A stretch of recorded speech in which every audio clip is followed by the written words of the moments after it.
और दोस्तों, स्वागत है आपका एक और नए लेक्चर के अंदर। मेरा नाम है सचिन भारद्वाज। आज के इस वीडियो से हम अपना एडा या डा सब्जेक्ट जो है शुरू कर रहे हैं। अब एडा का फुल फॉर्म क्या है भैया?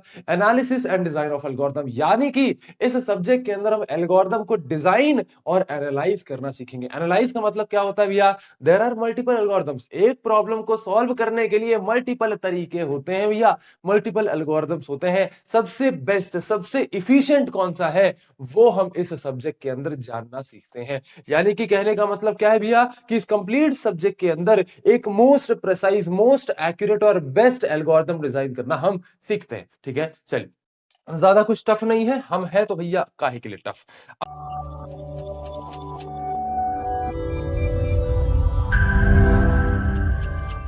अब सबसे पहले समझिए कि भैया what is an algorithm.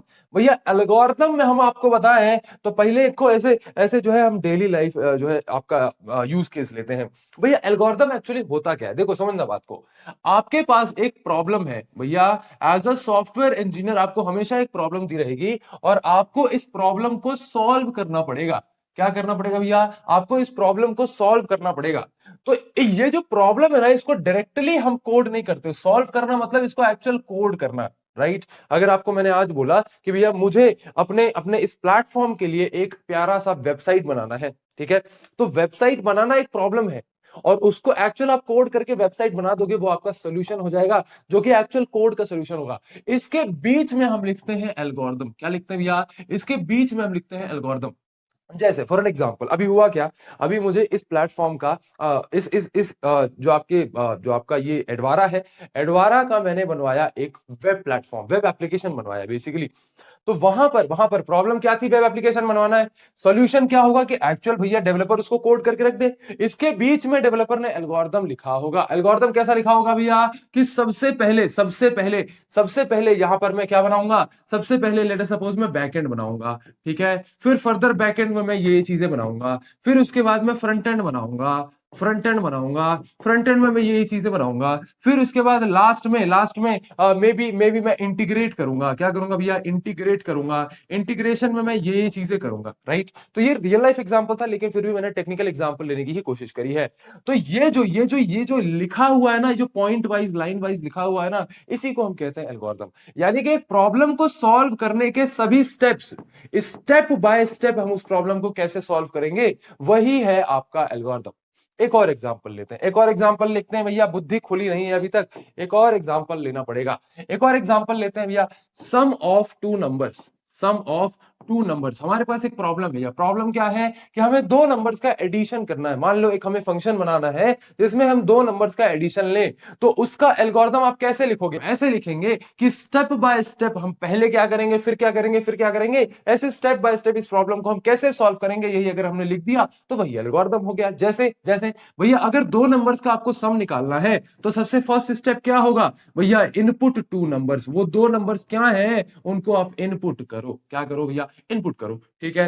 Then इसके बाद सेकंड हम क्या करेंगे भैया? सबसे पहले हमने ए और बी दो नंबर्स को इनपुट करवा लिया, बराबर। अब उसके बाद मैंने एक तीसरा वेरिएबल डिफाइन किया, सी नाम का। फिर हमने क्या किया थर्ड स्टेप में? भैया सी के अंदर आप ए प्लस बी स्टोर कर दो, यानी ए प्लस बी को स्टोर करके आपने तीसरे वेरिएबल के अंदर रख लिया। और फोर्थ स्टेप क्या हो जाएगा भैया? आउटपुट कर दो, यानी प्रिंट कर दो आप सी को। मतलब कि सम ऑफ टू नंबर्स भैया आपके यूजर को चाहिए, और इस प्रॉब्लम को सॉल्व करने के ये चार स्टेप्स हैं। इन्हीं चारों स्टेप्स को हम कहते हैं एल्गोरिथम। क्या समझ में आया भैया? The steps to solve a problem is known as algorithm. भैया एक प्रॉब्लम को सॉल्व करने के जो स्टेप्स होते हैं उन्हीं को हम एल्गोरिथम कहते हैं। दैट इज इट, ठीक है? An algorithm is a step by step finite sequence of well defined instructions. क्या लिखा है? Finite sequence of well defined instructions. ये है क्या भैया? Instruction number 1 2 3।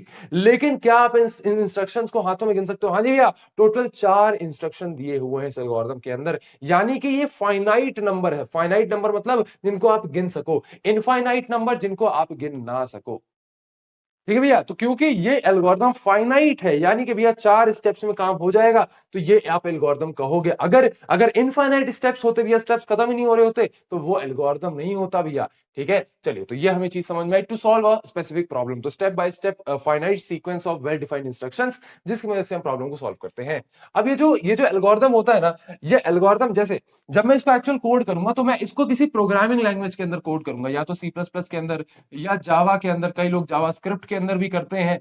ठीक है, जावास्क्रिप्ट के अंदर भी आप करते हो। तो अब ये एल्गोरिथम हो गया, ये स्टेप्स हो गया। अब इन स्टेप्स को देख के मैं किसी प्रोग्रामिंग लैंग्वेज के अंदर इनको कोड करूंगा। भैया तो सी प्लस प्लस के अंदर मैं प्रॉपर इनपुट लूंगा, सीन कराऊंगा, अगर आपको सी प्लस प्लस पता है तो सीन कराऊंगा ए और बी यूजर से। फिर भैया एक वेरिएबल ऐसे बनाऊंगा, फिर ऐसे ए प्लस बी को यहाँ पे मैं लिखूंगा, देन इसके बाद आउटपुट करूंगा, यानी सी आउट करूंगा। तो इसको अब आप कोड में स्टोर करोगे। मैंने क्या बताया था कि भैया पहले एल्गोरिथम लिखते हैं, फिर इसे एल्गोरिथम को कोड में कन्वर्ट करते हैं। क्या चीज समझ में आई? बिल्कुल। तो एल्गोरिथम जो है ना, वो किसी प्रोग्रामिंग लैंग्वेज से डिपेंडेंट नहीं रहता। कई बार हम बच्चों को देखते हैं, वो बोलते हैं कि भैया डीएसए मैं सी प्लस प्लस में करूं, जावा में करूं, पाइथन में करूं। यार DSA DSA DSA is the logic. आप उसको सी प्लस प्लस में करो, जावा में करो, पाइथन में करो, कोई फर्क नहीं पड़ता। तो एल्गोरिथम यानी कि आपका जो डेटा स्ट्रक्चर एल्गोरिथम भी हम कह सकते हैं, जो एल्गोरिथम है ना, this is independent of a programming language, जिसको प्रोग्रामिंग लैंग्वेज से कोई फर्क नहीं पड़ता। ठीक है, चलिए, इसको आप किसी भी प्रोग्रामिंग लैंग्वेज के अंदर जो है कोड कर सकते हो। तो यहां पर ये इंडिपेंडेंट होता है प्रोग्रामिंग लैंग्वेज के। ये फोकस करता है लॉजिक और प्रोसीजर पर, कि भैया प्रोग्राम को मतलब बेसिकली प्रॉब्लम को सॉल्व करने का क्या लॉजिक रहेगा, क्या प्रोसीजर रहेगा, रादर देन सिंटेक्स। मतलब कि एक्चुअल सिंटेक्स यानी कि जो आपका लैंग्वेज है, उसके अलावा लॉजिक और प्रोसीजर पर फोकस करता है। इसको नोट करिए। तो ये एल्गोरिदम पर तो ज्यादा चर्चा हो गई, चलिए कोई बात नहीं, आगे वाला देखते हैं काम। अब आ जाता है एल्गोरिदम, भैया पूरा फ्लो क्या होता है किसी प्रॉब्लम को सॉल्व करने का। ये सारी चीजें आपको एक तरीके में एक जगह पे दिखाना जरूरी है, ताकि आपको एक ओवरऑल पर्सपेक्टिव मिल जाए। ठीक है, अब हमें समझना, मेरी बात को समझना। होता क्या है कि भैया मेरे को एक प्रॉब्लम दी रहती है। सबसे पहले मैं उस प्रॉब्लम का एल्गोरिदम लिखता हूं। तो यहां पर किसी भी प्रॉब्लम का सिर्फ एक एल्गोरिदम नहीं होता है भैया, यहां पर मल्टीपल एल्गोरिदम्स होते हैं। कितने भैया? मल्टीपल एल्गोरिदम्स होते हैं। तो अब ये मल्टीपल एल्गोरिदम्स जब होते हैं, तो भैया आप सारे एल्गोरिदम्स को तो इंप्लीमेंट नहीं कर सकते। किसी भी प्रॉब्लम को सॉल्व करने के लिए एक एल्गोरिदम उठाओगे, उसी एल्गोरिदम के हिसाब से आप कोड करना शुरू करोगे। एल्गोरिदम क्या है? स्टेप्स। तो भैया कोई भी एक सेट ऑफ स्टेप्स उठाओगे और उन्हीं स्टेप्स को फॉलो करके उसको कोड कर लोगे, राइट? सारे स्टेप्स को तो नहीं कोड करोगे ना, किसी एक को उठाओगे। तो भैया ये एक को कैसे उठाते हैं? हम क्या करते हैं, हम एल्गोरिदम को एनालाइज करते हैं। क्या करते हैं भैया? एल्गोरिदम को एनालाइज करते हैं। इन चारों एल्गोरिदम्स को एनालाइज किया जाएगा और देखा जाएगा कि इन चारों एल्गोरिदम्स में सबसे बेस्ट एल्गोरिदम कौन सा है। भैया कैसे एनालाइज करते हैं? हम क्या करते हैं, चारों की टाइम एंड स्पेस कॉम्प्लेक्सिटी निकालते हैं। आसान भाषा में अगर कहूं तो भैया सारे एल्गोरिदम्स रन होने में कितना टाइम लेंगे। भैया कोई एल्गोरिदम लेगा 10 सेकंड, कोई एल्गोरिदम लेगा 20 सेकंड, कोई एल्गोरिदम लेगा 15 सेकंड। तो कौन से एल्गोरिदम से हम सबसे कम टाइम में प्रॉब्लम को सॉल्व कर पा रहे हैं, सबसे कम टाइम में वो एल्गोरिदम रन कर जाएगी, सबसे कम टाइम में वो कोड रन कर जाएगा, तो आप उस एल्गोरिदम को उठा लेंगे। और स्पेस कॉम्प्लेक्सिटी कौन सा भैया, कि कौन सा एल्गोरिदम सबसे कम स्पेस ले रहा है, सबसे कम मेमोरी ऑक्यूपाई कर रहा है, राइट? तो भैया यहां पर मल्टीपल एल्गोरिदम्स को हम एनालाइज करते हैं। डिटेल में इसको हम आगे देखने वाले हैं, लेकिन अभी के लिए आपको समझ में आया कि भैया मल्टीपल एल्गोरिदम्स को एनालाइज किया जाता है कि कौन सा बेस्ट एल्गोरिदम निकल करके आ रहा है। चलिए, अब ये एनालिसिस जो होता है, जैसे टाइम कॉम्प्लेक्सिटी, स्पेस कॉम्प्लेक्सिटी जो हम निकालते हैं, तो हम क्या करते हैं, किसी भी एल्गोरिदम का रिकरेंस रिलेशन निकालते हैं। भैया अभी बिल्कुल समझने की जरूरत नहीं है रिकरेंस रिलेशन क्या होता है, आगे चल के मैं इसको आपको समझाऊंगा। लेकिन ये जो टाइम और स्पेस कॉम्प्लेक्सिटी होती है, इसको निकालते कैसे? भैया इसको निकालते हैं यूजिंग रिकरेंस रिलेशन। तो हम रिकरेंस रिलेशन की मदद से टाइम और स्पेस कॉम्प्लेक्सिटी निकालते हैं, फिर एनालिसिस करते हैं एल्गोरिदम्स का, सारे एल्गोरिदम्स की क्या टाइम स्पेस कॉम्प्लेक्सिटी आई, इसको एनालाइज करते हैं, और लास्ट में हम एक एल्गोरिदम फाइनलाइज करते हैं, और इस एक एल्गोरिदम का सूडो कोड लिखते हैं या फ्लो चार्ट लिखते हैं। जैसे फ्लो चार्ट क्या होता है भैया? फ्लो चार्ट कुछ ऐसा होता है, एक रफ डायग्राम सा होता है, जो कि डेवलपर को एक आइडिया दे देता है कि भैया कंप्लीट हमको क्या क्या करना है। जैसे सबसे पहले चीज हमने क्या करी भैया, इनपुट करा a प्लस ए और b। ठीक है, तो ये आपका फर्स्ट, अरे है ना। फिर हम इसका फ्लो चार्ट बनाते हैं। फ्लो चार्ट का मतलब क्या है भैया? एक रफ डायग्राम सा कुछ। जैसे भैया यहां पर मैंने बोला इनपुट ए और बी करो, फिर उसके बाद आप सी बनाओ, फिर सी के बाद आप C is equal to A plus B करो, फिर उसके बाद आप आउटपुट दे दो, तो यहां पर प्रिंट करा दो प्रिंट करा दो सी। तो ये बेसिकली फ्लो चार्ट बनाया है। तो एल्गोरिथम के बाद ये हम फ्लो चार्ट भी बनाते हैं, बीच में एक प्रोसेस होती है। देन इसके बाद अब इस फ्लो चार्ट के हिसाब से हम एक्चुअल इसको कोड करते हैं, और किसी भी लैंग्वेज में कोड कर सकते हैं, सी प्लस प्लस जावा, किसी भी लैंग्वेज में आप इसको कोड कर सकते हो। तो आई होप आपको ये पर्टिकुलर चीज समझ में आ रही है। चलिए इसको नोट करिए, या बना लेंगे ना तो आपको एक ओवरऑल पर्सपेक्टिव मिल जाएगा कि एक्चुअल हम किसी किसी प्रॉब्लम को कैसे कोड कर रहे होते हैं। ठीक है, चलिए तो ये चीज हमें समझ में आई। एंड यार सेकेंडली, ये यहाँ पर तो हम यूनिवर्सिटीज के हिसाब से एडा वगैरह पढ़ रहे हैं। अगर आपको प्लेसमेंट्स के हिसाब से पढ़ना है तो डिस्क्रिप्शन में कोडिंग चैनल की भी लिंक होती है, जाके वहां से आप देख सकते हैं। ठीक है, क्योंकि अभी ये लेक्चर्स तो मैं डेमो लेक्चर की तरह यूट्यूब पे डाल रहा हूँ आपके लिए, है ना। चलिए तो चलिए दोस्तों, आगे बढ़ने से पहले अगर आपको ये डेमो लेक्चर्स अच्छे लग रहे हैं तो डिस्क्रिप्शन में कंप्लीट बैच की लिंक मिल जाएगी, जाके वहां से आप कंप्लीट इस सब्जेक्ट को पढ़ाई कर सकते हैं। आप edvara.in पर भी जाके अपनी यूनिवर्सिटी के हिसाब से अपनी ब्रांच सेलेक्ट करिए, और वहां पर भी जाके अपने सेमेस्टर पे क्लिक करिए, और सेमेस्टर के अंदर आप सारे ही उस सेमेस्टर के सब्जेक्ट को एक्सेस कर सकते हैं। देन एक अच्छे एल्गोरिथम के क्या कैरेक्टरिस्टिक्स होते हैं भैया? सबसे पहले तो फाइनाइट नंबर ऑफ स्टेप्स होने। फाइनाइट मतलब भैया 1 2 3 4 4 स्टेप्स में आना प्रॉब्लम सॉल्व हो गया, यानी कि भैया फाइनाइट नंबर ऑफ स्टेप्स है, इतने स्टेप्स को फॉलो करो और कोड करो और प्रॉब्लम सॉल्व हो जाएगा। तो यहां पर फाइनाइटनेस होना बहुत जरूरी है। क्लियर एंड अनएम्बिगुअस, सारे स्टेप्स एक मीनिंग के साथ आने चाहिए। जैसे जैसे जैसे फॉर एन एग्जांपल मैंने कहा कि भैया फर्स्ट एक स्टेप के अंदर मैंने कहा कि c is equal to a plus B, यानी कि आप c वेरिएबल के अंदर a प्लस बी स्टोर कर दो। भैया ये क्लियर लिखा हुआ है, ये क्लियर लिखा हुआ है कि c के अंदर a प्लस बी ही स्टोर हमें करना है। बिल्कुल बिल्कुल बिल्कुल। तो यहां पर ये क्लियर तरीके से लिखा हुआ है, आपका स्टेप क्लियर और अनएम्बिगुअस लिखा हुआ है। अनएम्बिगुअस का मतलब कि भैया उसकी एक ही मीनिंग होनी चाहिए, ऐसा नहीं कि सेम चीज की डबल मीनिंग जो है मल्टीपल मीनिंग्स निकल रही है। ठीक है, then multiple multiple multiple meaning कैसे समझाऊं मैं आपको? मल्टीपल मीनिंग जैसे मान लीजिए मैंने लिखा कि भैया I saw a man with umbrella. मैंने बोला कि भैया I saw a man with umbrella.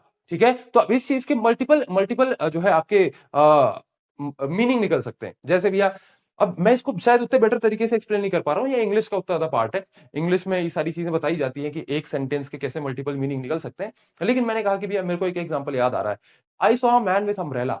तो भैया मैंने कहा कि भैया मैंने एक आदमी को अम्ब्रेला के साथ देखा। ठीक है, मैंने एक आदमी को एक अम्ब्रेला के साथ देखा। ठीक है, अब इसका दूसरा मीनिंग और क्या निकल सकता है कि भैया मैंने एक आदमी को अम्ब्रेला लिए देखा। ठीक है, कि मतलब ऐसा भी हो सकता है आदमी बैठा हुआ है, उसके बगल में अम्ब्रेला रखा था तो उसके साथ देखा। फिर इसका एक और मीनिंग हो सकता है कि उसके हाथ में ही अम्ब्रेला है। ठीक है, तो शायद मैं समझा पा रहा हूं, मैं समझा पा रहा हूं, ये इंग्लिश की चीज है, लेकिन शायद मैं आपको ये चीज डिलीवर कर पा रहा हूं कि एक सेंटेंस के मल्टीपल मीनिंग कैसे निकल सकते हैं। राइट, तो वही सेम चीज होती है कि यहां मल्टीपल मीनिंग नहीं निकलने चाहिए। इनपुट, अब ये जो इनपुट है ना मल्टी, जैसे समझो एक प्रॉब्लम है, आपकी प्रॉब्लम सॉल्व करना है, कोई प्रोग्राम है, एल्गोरिथम है, इसके अंदर कुछ सेट ऑफ इनपुट्स होने चाहिए। अब हो सकता है कई बार आपके कुछ भी इनपुट्स ना हो, यानी कि एक एल्गोरिथम जिसमें मैंने कहा कि हेलो वर्ड प्रिंट करो। अब हेलो वर्ड प्रिंट करना है, उसमें कोई इनपुट तो लेना नहीं है, कोई इनपुट नहीं लेना, तो ये प्रोग्राम डायरेक्टली क्या करेगा, हेलो वर्ड प्रिंट कर देगा, कोई भी इनपुट नहीं लेना। तो यहां पर इनपुट 0 भी हो सकते हैं और आप मोर इनपुट्स भी, ज्यादा इनपुट्स भी ले सकते हो। ठीक है, चलिए आउटपुट, हर प्रोग्राम हर एल्गोरिथम एटलीस्ट एक आउटपुट तो प्रिंट करना ही चाहिए। तो एक आउटपुट तो निकलना चाहिए, वरना भैया फंक्शन का मतलब ही क्या हुआ, एल्गोरिथम का मतलब ही हुआ, प्रोग्राम का मतलब ही क्या हुआ जब उसका कोई आउटपुट नहीं निकला। ठीक है, चलिए effectiveness, steps should be basic and executable, मतलब कि ये जो स्टेप्स हम लिख रहे हैं ना, बेसिक होने चाहिए, एग्जीक्यूटेबल होने चाहिए। ठीक है, डिटर्मिनिस्टिक, यार अब मेरे को एक चीज बताओ, अगर मैं एक एक एल्गोरिथम लिख रहा हूं जिसके अंदर मेरे को a प्लस बी जो है आउटपुट में मिलेगा। ठीक है, तो यहां पर मैंने पहले a इनपुट दिया, 5 इनपुट दिया, मान लीजिए a, और a इज इक्वल टू 5 और b is equal to 6 input दिया। ठीक है, तो दो नंबर हमने इनपुट किए। अब मैंने कहा कि भैया इनको आप आउटपुट करके बताओ। ये एक एल्गोरिथम हमने देखा अभी जस्ट, है ना। अब यहाँ पर 5 प्लस 6 का जो है आपका आउटपुट क्या निकलेगा भैया, 11 आउटपुट निकलेगा। ऐसा तो है नहीं कि 5 प्लस 6 का 12 आउटपुट आ जाएगा, कि 5 प्लस 6 का 13 आउटपुट आ जाएगा, नहीं ना भैया। यहां पर सेम सेट ऑफ इनपुट्स के लिए सेम आउटपुट ही आपको मिल रहा होगा। तो यानी कि ये डिटर्मिनिस्टिक होना चाहिए, एल्गोरिथम डिटर्मिनिस्टिक होना चाहिए कि सेम सेट ऑफ इनपुट्स के लिए सेम सेट ऑफ आउटपुट बार बार आपको मिलेगा। ऐसा नहीं कि आप इनपुट सेम रख रहे हो तो आउटपुट बार बार चेंज हो जाएगा, ऐसा नहीं होना। तो ये भैया आपके कैरेक्टरिस्टिक्स है एक अच्छे एल्गोरिथम के। चलिए, तो ये आता है यार, ये मतलब लिख लेना पॉइंट्स। चलिए देन एक एल्गोरिदम को क्यों एनालाइज किया जाता है? भैया हमें पता है कि हम मल्टीपल एल्गोरिदम्स देखते हैं और उन मल्टीपल एल्गोरिदम्स में सबसे बेस्ट एल्गोरिदम कौन सा है, ये देखने के लिए हमें एल्गोरिदम को एनालाइज करना पड़ता है। तो यहां पर उसकी एफिशिएंसी क्या है, कितने कम समय में काम कर पा रहा है, कितना कम स्पेस ले पा रहा है, ये देखने के लिए कितना स्केलेबल है। स्केलेबल का मतलब क्या होता है भैया? आज मान लो मैं 5+6 कर रहा हूं तो मुझे आउटपुट बड़े आराम से 11 मिल रहा है। कल को अगर मैं 5 लाख कुछ कुछ एकदम इसकी आग क्या बोल रहे हो भैया, रह गया निकलते निकलते रह गया, हाँ माफी है ना, गलती हो गई। चलिए चलिए, तो यहाँ पर बहुत बड़ी जो इनपुट्स है, मान लीजिए भैया उनके लिए मैं एडिशन कर रहा होता तो क्या मुझे ये सही आउटपुट देता? कहीं ये पगला तो नहीं जाता? क्या ये बड़े इनपुट्स को भी हैंडल कर पा रहा है? तो भैया ये होती है स्केलेबिलिटी, कि छोटे छोटे से लेके बड़े इनपुट्स सब के लिए जो है आपका प्रोग्राम काम करना चाहिए। ऐसा नहीं होना चाहिए कि आपने इनपुट साइज बढ़ा दिया तो प्रोग्राम क्रैश कर गया। ठीक है, चलिए। देन ऑप्टिमाइजेशन होनी चाहिए, फाइंडिंग द बेस्ट अप्रोच एवं मल्टीपल सॉल्यूशन। भैया अब एल्गोरिदम को एनालाइज क्यों करना है? ताकि हम मल्टीपल जो सॉल्यूशंस है, मल्टीपल एल्गोरिदम जो है, उनमें से बेस्ट अप्रोच फाइंड आउट कर सकें। तो ये कुछ कुछ जो है आपके पॉइंट्स हो गए। कैसे एनालाइज किया जाता है भैया? दो टाइप के अप्रोचेस होते हैं जिनमें हम एल्गोरिथम को एनालाइज करते हैं, prior analysis and posterior analysis. समझाता हूं इसको भैया। प्रायर एनालिसिस क्या होता है? प्रायर मतलब किसी के पीछे, मतलब किसी के पहले। तो प्रायर का मतलब क्या होता है? किसी के पहले। तो कोड या एल्गोरिथम या कोड, बेसिकली कोड करने से पहले आप जो एनालिसिस करते हैं उसे प्रायर एनालिसिस कहते हैं, और कोड करने के बाद जो आप करते हैं एनालिसिस, उसे पोस्टीरियर एनालिसिस कहते हैं। ये क्या होता है प्रायर और पोस्टीरियर एनालिसिस? भैया आपके पास एल्गोरिथम आ गया, बिल्कुल एल्गोरिथम आ गया, तब तो उसको कोड करोगे ना। अब इस एल्गोरिथम की टाइम और स्पेस कॉम्प्लेक्सिटी क्या है, कितना समय ये एल्गोरिथम लेने वाला है, कितना स्पेस ये लेने वाला है, इसको हम पहले ही जो है निकाल सकते हैं। बिल्कुल भैया पहले ही निकाल सकते हैं, कुछ इक्वेशंस की मदद से निकालते हैं और इसको हम पहले ही निकाल सकते हैं। तो यानी कि क्योंकि कोड लिखने से पहले ही एल्गोरिथम की जो कॉम्प्लेक्सिटी है या एल्गोरिथम का जो एनालिसिस हम कर पा रहे हैं, तो इसी को हम कहेंगे प्रायर एनालिसिस। तो ये जो टाइम और स्पेस कॉम्प्लेक्सिटी हम एक्चुअल कुछ फंक्शंस या कुछ रिलेशंस की मदद से निकालते हैं, या और प्रिसाइजली कहूं तो रिकरेंस रिलेशन हम बनाते हैं।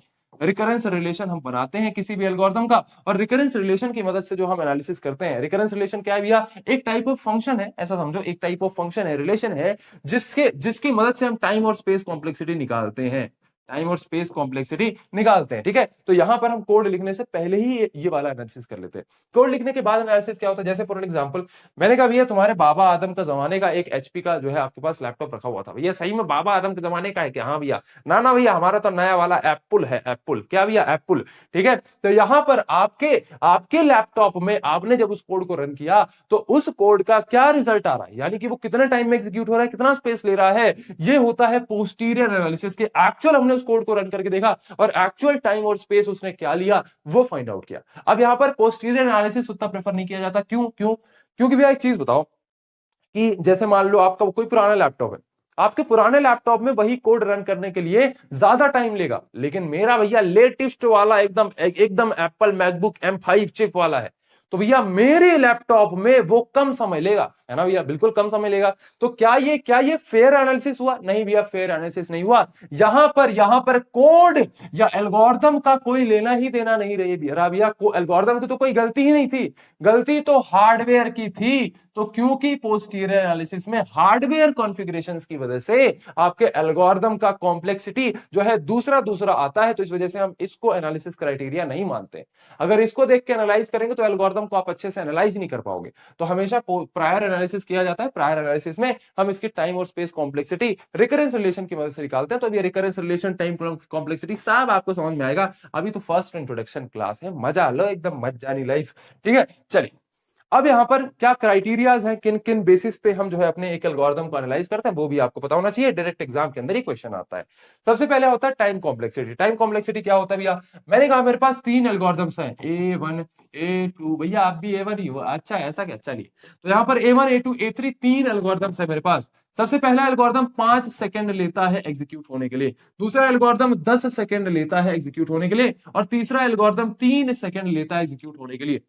पहला एल्गोरिथम भैया मेरे मेमोरी के अंदर 1 MB की स्टोरेज लेता है, दूसरा एल्गोरिथम 2 MB की स्टोरेज लेता है, और तीसरा एल्गोरिथम 3 MB की स्टोरेज लेता है। या 3 MB हटाओ, इसको आप कर दो 0.5, इसको आप 0.5 MB कर दो। तो यहां पर आप मुझे एक चीज बताओ कि भैया तीनों की टाइम कॉम्प्लेक्सिटी निकाली हमने कि उनको कितना टाइम लग रहा है, तब तो हम एनालाइज करके बता रहे हैं कि भैया A3 मेरा मोस्ट एफिशिएंट एल्गोरिथम है। तो यहाँ क्राइटेरिया क्या हुआ इस एनालिसिस का, भैया टाइम कॉम्प्लेक्सिटी और स्पेस कॉम्प्लेक्सिटी। तो सबसे पहले जो क्राइटेरिया होते हैं वो होते हैं टाइम और स्पेस कॉम्प्लेक्सिटी। देन तीसरा क्राइटेरिया आता है कि आपका एल्गोरिथम कितना ज्यादा करेक्ट है, मतलब कितने ज्यादा करेक्ट आउटपुट जो है वो प्रोड्यूस कर रहा है। तो तीसरा क्राइटेरिया होता है करेक्टनेस। देन आता है ऑप्टिमैलिटी। ऑप्टिमैलिटी मतलब कि भैया determines if the algorithm is the most efficient available options। Optimality का मतलब बेसिकली क्या है कि भैया अवेलेबल ऑप्शंस में सबसे बेस्ट जो है आपका एल्गोरिथम होना चाहिए। ठीक है, चलिए देन इसके बाद एडॉप्टेबिलिटी की बात करते हैं। एडॉप्टेबिलिटी का मतलब बेसिकली क्या है कि जैसे मल्टीपल जो है आपके एल्गोरिथम्स है, भैया आज मेरा A3 एल्गोरिथम अगर मैं दो इनपुट्स देता हूं तो दो इनपुट्स के लिए ये मुझे बहुत कम टाइम में जो है एनालिसिस दे रहा है, और मान लीजिए उन्हीं दो इनपुट्स के लिए A1 5 सेकंड ले रहा है। लेकिन कल को मान लीजिए मैं इनपुट बढ़ा के 100 कर देता हूं, मैं 1000 इनपुट्स के लिए A3 एल्गोरिथम को रन करता हूं और 1000 इनपुट्स के लिए A1 एल्गोरिथम को भी रन करता हूं।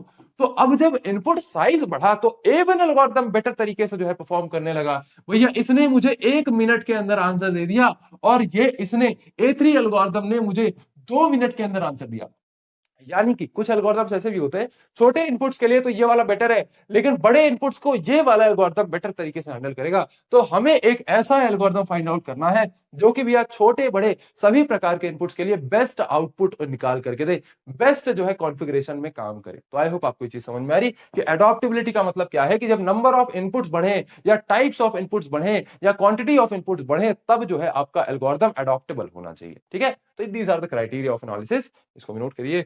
चलिए, हाँ हाँ हाँ भैया क्लास खत्म होने वाली है। एक लास्ट जो कभी कभी पूछ दिया जाता है कि भैया what is the difference between algorithm, pseudo code and program. तो ये बेसिक डिफरेंस है। अगर मैं इसको आपको थोड़ा सा बता भी दूं तो देखो बेसिकली होता क्या है कि एक एल्गोरिथम क्या है, एक एल्गोरिथम भैया स्टेप बाय स्टेप प्रोसेस। अंग्रेजी में, इंग्लिश में हम जो स्टेप्स लिखते हैं कि पहले मैं ये करूंगा, फिर मैं ये करूंगा, फिर मैं ये करूंगा, फिर मैं ये करूंगा, इसी को कहते हैं एल्गोरिथम। अब इसी एल्गोरिथम को अगर मैं डायग्राम फॉर्मेट में बना दूं तो इसी को हम कहेंगे सूडो कोड या फ्लो चार्ट।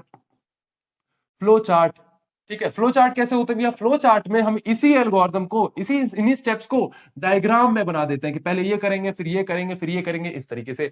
अब इसी डायग्राम को, इसी फ्लो चार्ट को जब आप एक्चुअल कोड करोगे, कोड का मतलब क्या, एक्चुअल उसको सिंटेक्स के अंदर लिख रहे हैं कि भैया इंट मेन के अंदर हम सबसे पहले बनाएंगे a is equal to 5, b is equal to 6। ठीक है, तो b इज इक्वल टू 6, फिर इसके बाद एक c बनाएंगे, c के अंदर a प्लस b कर देंगे और यहाँ पर सी आउट कर देंगे, आउटपुट में दे देंगे सी। तो ये मैंने एक्चुअल कोड कर दिया ए प्लस बी को पूरा, तो ये हो गया कोड। तो आई होप आपको ये तीनों के बीच में डिफरेंस समझ में आया। यही डिफरेंस मैंने टेबल के हिसाब से बना दिया है, तो ये आप जो है नोट कर लीजिए। अब थोड़ा पढ़ दूं क्या, चलो ठीक है। ये logical step by step sequence होते हैं एल्गोरिथम। ये हाईली स्ट्रक्चर वे रिप्रेजेंटेशन होता है, मतलब बेसिकली एक एल्गोरिथम को स्ट्रक्चर्ड तरीके से रिप्रेजेंट करने का तरीका होता है। जैसे भैया वो डायग्राम्स वगैरह के फॉर्मेट में कर दिया। अब ये प्रोग्राम जो ये एक्चुअल इंप्लीमेंटेशन होता है किसी प्रोग्रामिंग लैंग्वेज के अंदर, C++ के अंदर या जावा के अंदर, इसी एल्गोरिथम को आप कोड करोगे। ठीक है, चलिए। ये नेचुरल लैंग्वेज या मैथमेटिकल नोटेशंस में लिखा जाता है। नेचुरल लैंग्वेज यानी इंग्लिश में आप एल्गोरिथम लिख सकते हो, बिल्कुल। देन ये एक सिंटेक्सुअल, मतलब बेसिकली इंग्लिश प्लस सिंटेक्स वाले फॉर्मेट में इसको लिखा जाता है, और ये एक्चुअल पूरा सिंटेक्स यानी कोड में लिखा जाता है। एल्गोरिथम और सूडो कोड को आप एग्जीक्यूट नहीं कर सकते, लेकिन आप प्रोग्राम को एग्जीक्यूट करके देख सकते हो, बिल्कुल। जैसे फॉर एन एग्जांपल एक एल्गोरिथम क्या हो सकता है भैया, चाय बनाने की प्रक्रिया। चाय बनाने की प्रक्रिया भैया, पहले पहले जो है गंजा जो है चढ़ाऊंगा मैं, फिर गैस जो है चालू करूंगा, फिर उसके बाद भैया मैं उसमें चाय पत्ती डालूंगा। अच्छा नहीं यार, मेरे को नहीं आता चाय बनाने, क्या कर सकते हैं, पहले पानी डालूंगा, फिर दूध डालूंगा, फिर चाय पत्ती, फिर चीनी, इस तरीके से। तो ये जो आपके स्टेप्स हो गए ना, यही हो गया आपका एल्गोरिथम। ठीक है, अब फिर उसके बाद सूडो कोड या फ्लो चार्ट कैसा हो सकता है कि पहले आप स्टार्ट करो, फिर बॉईल करो। ये बेसिकली डायग्रामेटिकल फॉर्मेट में हो गया ना, हाँ जी भैया। चलिए, देन एक्चुअली इसी प्रोसेस को जो है आप C++ में कोड कर दो तो वो आपका प्रोग्राम हो गया। तो इसको ज्यादा एक्सप्लेन करने की जरूरत नहीं है, इतने तो आप समझदार हो। चलिए मिलते हैं आपके नेक्स्ट लेक्चर के अंदर, तब तक के लिए अपना ध्यान रखिए। आपका बहुत बहुत धन्यवाद।